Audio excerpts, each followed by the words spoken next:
How words can brainwash us. Is it true that you can put sugar-free on a product and still have sugar in it? Is probably the one question I've been asked most often, because people simply can't believe that happens. How can it happen? William Lutz, what is doublespeak? Doublespeak is language designed to evade responsibility, make the unpleasant appear pleasant, the unattractive appear attractive. Basically, it's language that pretends to communicate, but really doesn't. It is language designed to mislead while pretending not to. Is it done consciously? Oh, yes, very consciously. Doublespeak is not a slip of the tongue or a mistaken use of language. It's exactly the opposite. It is language used by people who are very intelligent and very sophisticated in the use of language and know that you can do an awful lot with language. Who's the worst offender? In sheer bulk? Yes. Sheer numbers of examples? The government. If we count government from the local level all the way up to the federal level, I had to stop writing the chapter on government doublespeak. It was going to take over the whole book. But interestingly enough, and this was a revelation in doing the book, about a half a step behind comes business with a tremendous amount of doublespeak. The chapter on food and food doublespeak. Everyone goes after that one about, is it true that you can put sugar-free on a product and still have sugar in it? Is probably the one question I've been asked most often, because people simply can't believe that happens. How can it happen? Because sugar-free simply means they haven't added table sugar or cane sugar to it. They can add mannose, fructose, any of the syrup sweeteners, and still call it sugar-free.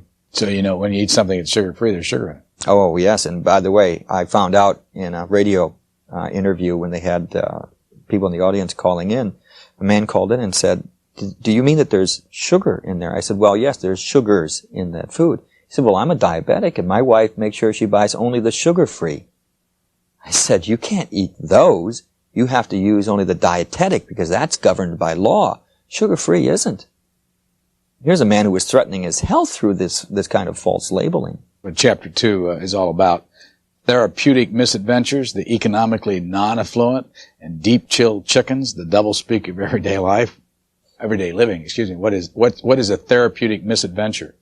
I will tell you the incident, and then you can figure it out.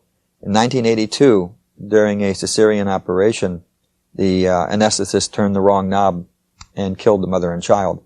The hospital called this a therapeutic misadventure. 3 weeks ago in Los Angeles, according to the Los Angeles Times, in a series of incidents that the pathologist called incredible stupidity and incompetence, the surgeons killed the patient. It included slitting the patient's throat during surgery. This was called a therapeutic misadventure. How about economically non-affluent? That's what the president of the City University of New York called the poor students attending the City University. They came from economically non-affluent families. Deep-chilled chickens. Frank Perdue filed a complaint with the Department of Agriculture that his competitors were selling frozen chickens as fresh.